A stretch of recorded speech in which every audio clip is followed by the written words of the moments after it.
Don't you think it's interesting that the story of the current fiasco compulsory fixation was known some 40 years ago? The story which unfolds now was published decades ago in the Paisis Sviatogorsky books, initially in Greek language in Greece and subsequently reprinted and published as translation as well.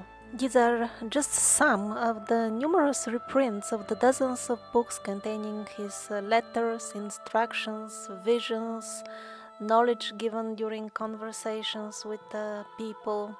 So let's see, what does he say? Quote, "And now yet another sickness appeared, and they already found a fix for it." Here a small note from me, I'm using alternative synonyms for the actual virus bug and the fix for it. However, Paisis Sviatogorsky himself used the exact term everybody is using today. I avoid using the direct term, the proper term, because other channels who read this very same text using the proper wording, their videos got removed. And now back to the quote. "And now they already have a fix for it, and this fix will be mandatory," he says. Paisis Sviatogorsky said at that time.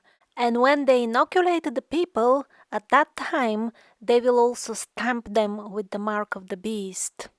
This is what Paisis Sviatogorsky shared with the people some 40 years ago, and it got published in the numerous editions of the transcripts of his talks.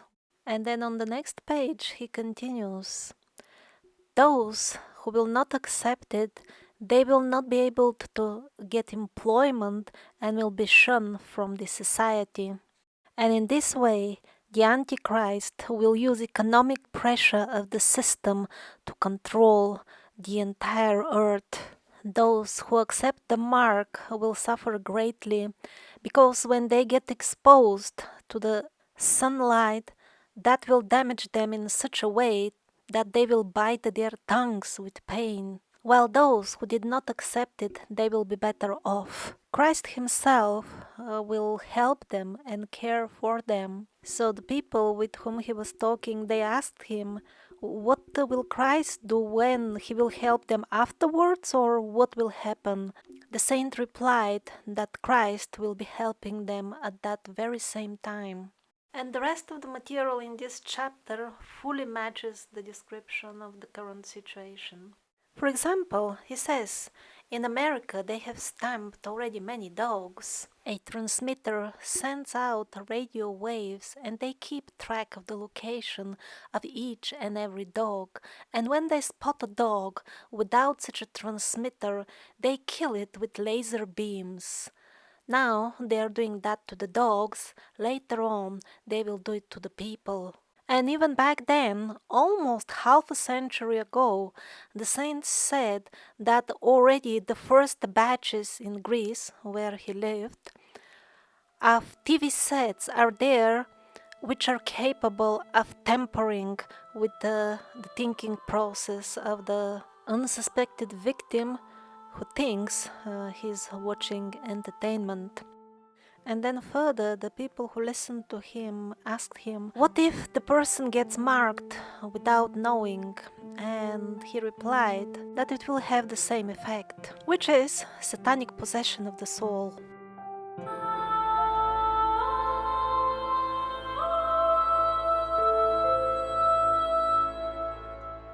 Amongst the other hints which Paisis Sviatogorsky left to us about the future, probably the most interesting and most relevant to the current moment will be a couple of details about the possible, or should we say extremely likely, war which is about to erupt in the beginning of the more intense 7-year period. So many other prophecies hint that the first sparks will be somewhere in the Balkans or the Middle East, something like that. After looking at the Paisis Sviatogorsky material, it seems most likely it will be related to Turkey.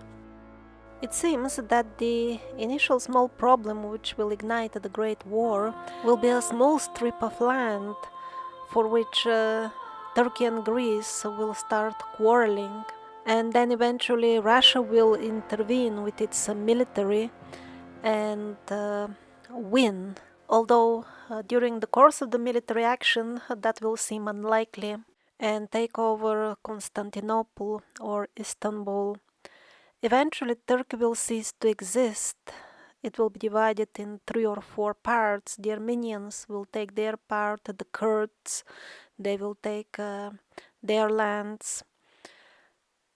1/3 of what we now call Turks will run to Mesopotamia, 1/3 will convert to Orthodox Christianity, and 1/3 will simply remain at home, and those will all perish. Although the Greek army itself will never conquer Istanbul, at the end that city will be given to the Greek nation by the big players in the game. So, according to Paisis Vygotsky, the ground for the original conflict will be some sort of strip of 6 miles, not more. But at the fall of Turkey and the war that starts will light up on fire practically the entire earth if we match this together with the other pieces of the puzzle from the previous prophecies, from the previous episodes. Most likely the way they match is that once conquered Turkey, the Russian army will turn its eyes on Europe and will settle in Austria, and from there trying to conquer all Europe. During that time, Italy, another land which will be severely devastated by the end-time drama, will have its own civil war, and the Russians will wait the country to get exhausted by that, and when it is very weak, then they will invade there as well. Eventually, the Russian army will be driven out of Europe, practically completely obliterated, and then China, finally, seeing the opportunity it has been long waiting for, will invade and take without much endeavor most of current Russia. During the time of the great monarch, Russia will begin standing on its feet again.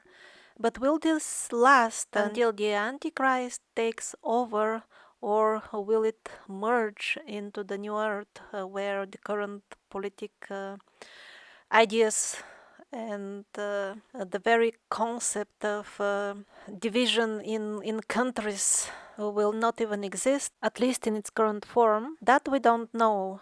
As we saw in previous episodes, there are 2 possible timelines depending how long will the great monarch live. Some parallels between what Vyacheslav was narrating and what Paisis Vygotsky saw during his visions is he said the great king will reach both Istanbul and then Jerusalem. It's not clear for me if reaching Jerusalem is a reference to the end time Armageddon or some sort of military action during the beginning of the apocalyptic times, for which still the only more or less precise timing from a reliable source is Slava Sevrukova. I found the second quote from her where she clearly says that the greatest difficulty will be from 2025 until 2032. So that still remains like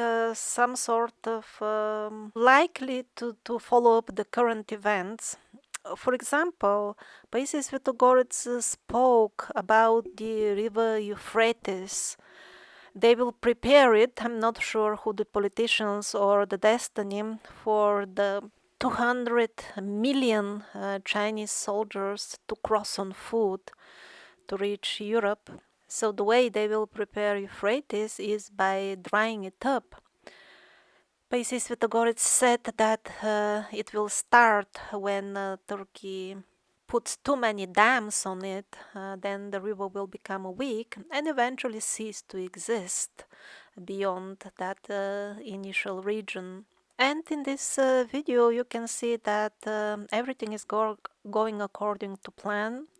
Turkey has done exactly that. It is using too much of the waters, and the countries through which Euphrates flows after Turkey, they are already complaining that there is no water. Some of them have to switch off their dams. Many fields already had their crops destroyed due to lack of irrigation. They're estimating that in a couple of years there will be simply no Euphrates further than Turkey. 200 million as a human count for an army, it sounds a bit shocking to me. I have not even checked what is the announced size of official information of the Chinese army, but I think there is no point doing that anyway. What is the guarantee that they will put out the right number? And the important thing is that they have this national strategy in China. It's already like functioning. They have a system which in case of need will draft practically all civilians into the army, and it is all set up. It will function once the order is given. So Paisis Vytogorets said, once you hear that there is no more water in Euphrates, these times are very, very near. And another important point, which I saw listed in the EndTimes Prophecies, is again he confirms that as long as Putin stays in power, he will manage with political maneuvering and negotiation to keep the situation in Russia and more or less in the world stable, or at least it will be relatively peaceful as it is now. But once he is gone, war will get a very rich harvest.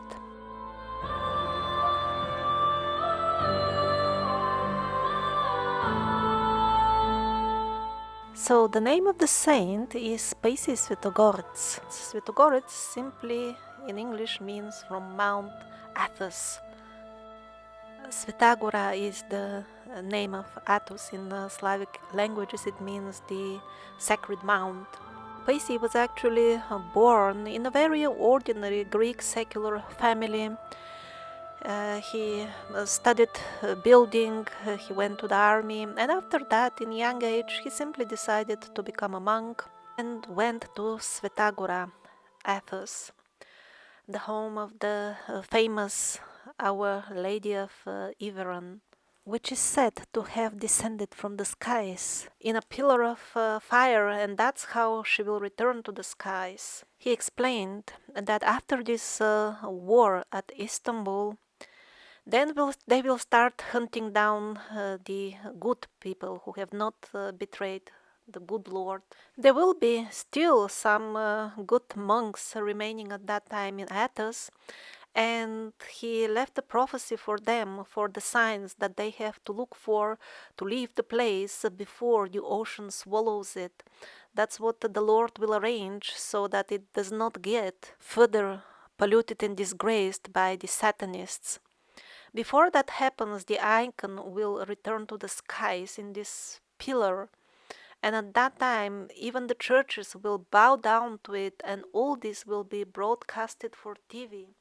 God will arrange so to confirm to his people, to bring to their attention what is going on. After the war, Paisis continued, people will understand that there is no point in quarreling and will decide to unite, and there will be even one single capital on earth. Well, guess where? Jerusalem.